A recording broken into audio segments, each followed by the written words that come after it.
स्वागत है आप सभी का हमारे चैनल क्लासिक फैक्ट नॉलेज में। और आज की वीडियो में हम बात करेंगे एक ऐसी बीमारी के बारे में। हाँ, मैं बिल्कुल कह सकता हूँ ये एक बीमारी है जो आजकल लोगों में बहुत ज़्यादा देखने को मिल रही है। वह बीमारी है डिप्रेशन। डिप्रेशन को हम हिंदी में अवसाद भी कहते हैं। आपने कई जगह कई बार कई लोगों के मुंह से सुना होगा कि डिप्रेशन से निकलने के लिए मैं मोटिवेशन स्पीच सुनता हूँ, मैं मोटिवेट होता हूँ, अपने आप को मोटिवेट करने की कोशिश करता हूँ ताकि मैं डिप्रेशन से बाहर निकल सकूँ। आखिरकार ये डिप्रेशन है क्या जो आज की इस दुनिया में इतना ज़्यादा लोगों में बढ़ने लगा है? आज की वीडियो में हम यही बात करेंगे। अब देखिए, कभी ना कभी ऐसा होता है कि हम अपनी ज़िंदगी में एक ऐसा लक्ष्य बनाते हैं और उसको पाने के लिए बहुत ज़्यादा संघर्ष करते हैं, लेकिन ऐसा होता है कि कभी हम उस लक्ष्य को प्राप्त नहीं कर पाते या किसी कारणवश वो हमें मिल नहीं पाता है। तो हम फिर उस लक्ष्य की चिंता में अपने दिमाग के ऊपर काफ़ी ज़्यादा प्रेशर डालने लगते हैं। और ऐसा कई बार होता है कि हम अपने माइंड पे बहुत ज़्यादा प्रेशर डालते हैं और बार बार उसी चीज़ को सोचते रहते हैं। जो चीज़ हमें मिली नहीं, हम बार बार उसी चीज़ के बारे में सोच रहे हैं। अब जब हम उस चीज़ के बारे में सोच रहे हैं तो ये है कि हमारा दिमाग बहुत गहराई से उस चीज़ में सोचने लगता है। वही डिप्रेशन है, किसी चीज़ को बार बार सोचना। मैं इस वीडियो में उसके लक्षण भी बताऊंगा कि आखिरकार डिप्रेशन के लक्षण क्या होते हैं।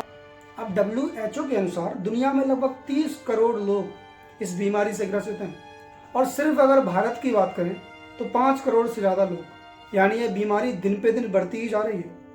यह जो बीमारी है पहले तो 30 से 40 के बीच में जो उम्र होती थी उसमें स्टार्ट होती थी, लेकिन आजकल जो देखा जा रहा है वो 18, 19, 20, 21, 22 स्टार्ट हो चुकी है।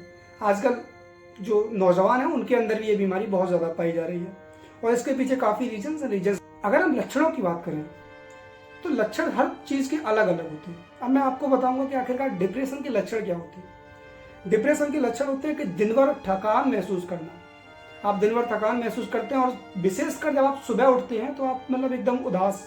आपने देखा होगा बहुत से लोग सुबह को एकदम हंसते हुए चेहरे के साथ उठते हैं, लेकिन अगर आप उदास उठते हैं, हर दिन लगभग थकान और कमजोरी महसूस करना, लगभग स्वयं को अयोग्य या दोषी मानना, अपने कंपैरिजन में किसी दूसरे व्यक्ति को आप बहुत योग्य मान रहे हैं, आप चाह रहे हैं कि आप उसके जैसा बन जाए, तो आप कभी सुखी नहीं रह सकते। ये तो देखो कन्फर्म है। आप उस चक्कर में अपने दिमाग को बहुत ज़्यादा प्रेशराइज्ड कर रहे हैं, बहुत ज़्यादा प्रेशर डाल रहे हैं दिमाग के ऊपर। तो और स्वयं को दोषी मानना कि ये जो काम बिगड़ा है ये सिर्फ मेरी वजह से बिगड़ा है, ये जो काम वहाँ बिगड़ा है या ये जो काम नहीं हो पाया वो मेरी वजह से नहीं हो पाया। अरे हो सकता है वो काम किसी और की वजह से नहीं हुआ हो। इस वीडियो में आकर हम तो आपको ये भी बताएंगे कि आखिरकार आप इससे दूर कैसे रह सकते हैं, आप इससे छुटकारा कैसे पा सकते हैं। एकाग्र रहने या फैसले लेने में कोई कठिनाई होना, आप अकेले नहीं रह पाते, आप फैसले लेने में काफ़ी ज़्यादा आपको कठिनाई होती है, ये भी इसका एक लक्षण है। आपको बताएं, बेचैनी या आलस से महसूस करना, आपको हर वक्त एक बेचैनी सी होती रहती है, आप हर वक्त आलस से महसूस करते रहते हैं अपने अंदर से। अचानक से आपका वजन बहुत ज़्यादा बढ़ना या बहुत ज़्यादा कम होना, ये भी एक है। लगभग हर रोज़ बहुत अधिक या बहुत कम सोना, अगर आपको बहुत ज़्यादा नींद आने लगी है comparison to your previous days, अगर आप बहुत ज़्यादा सोने लगे हैं तो आप ये समझ लीजिए फिर आप कहीं ना कहीं डिप्रेशन के लक्षण में, या डिप्रेशन जो बीमारी है वो आपको भी है। इस बीमारी की सबसे बड़ी प्रॉब्लम तो यही है कि ये होती है लेकिन पता नहीं चलती। हमको लगता है कि जो चीज़ें हमारे साथ हो रही हैं वही चीज़ें दूसरों के साथ भी हो रही हैं, लेकिन ऐसा नहीं है।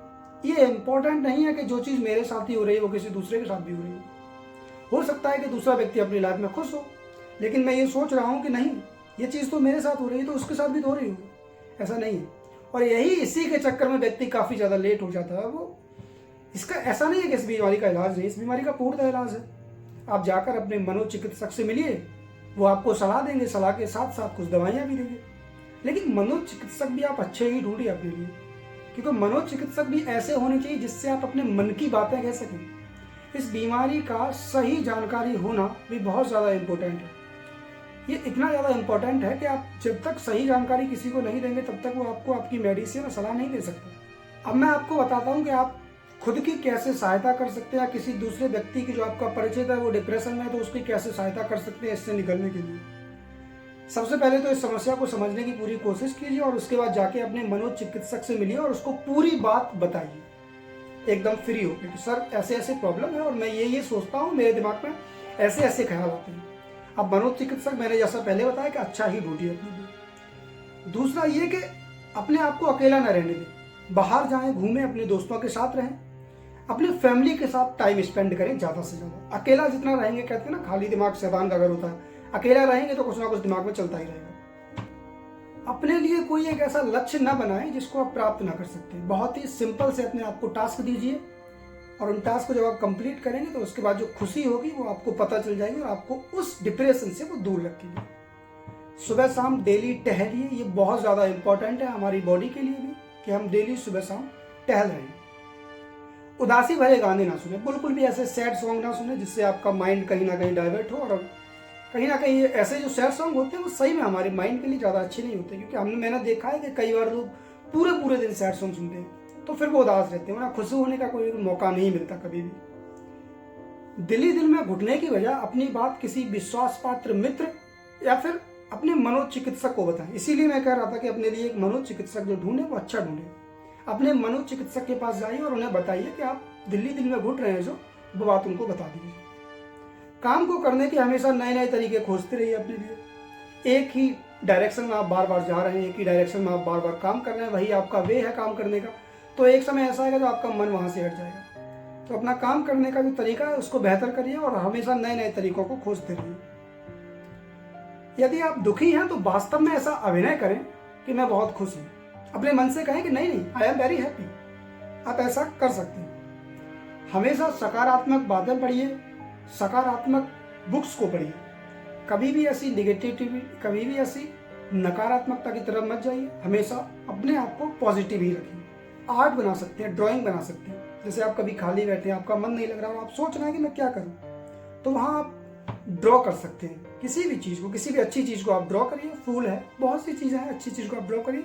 इससे आपका जो माइंड है वो कहीं और डाइवर्ट ना होकर उसी ड्राइंग में रहेगा। और ड्राइंग को अच्छे से अच्छे बनाने की कोशिश कीजिए ताकि जब उसका रिजल्ट आपके सामने आए तो देखकर आपको बहुत ज़्यादा खुशी हो कि मैंने इतनी अच्छी ड्राइंग बनाई है। योगा का सहारा लें। योगा बहुत इंपॉर्टेंट है हमारे लिए, क्योंकि ये देखो हर कोई कहता है कि योगा का सहारा लें, और मैं तो ये भी कहूँगा और हर कोई वैसे भी कहता है कि मेडिटेशन करें। योग और ध्यान जितना ज़्यादा इम्पोर्टेंट है डिप्रेशन में, योग और ध्यान जितना ज़्यादा इम्पोर्टेंट है डिप्रेशन में, बहुत ज़्यादा इम्पोर्टेंट है हमारे लिए। योग करिए, अनुलोम विलोम करिए, काफ़ी सारे ऐसे प्राणायाम हैं जो आप कर सकते हैं। ध्यान करिए, मेडिटेशन करिए, घंटों तो नहीं लेकिन 10-15 मिनट आप मेडिटेट जरूर करिए।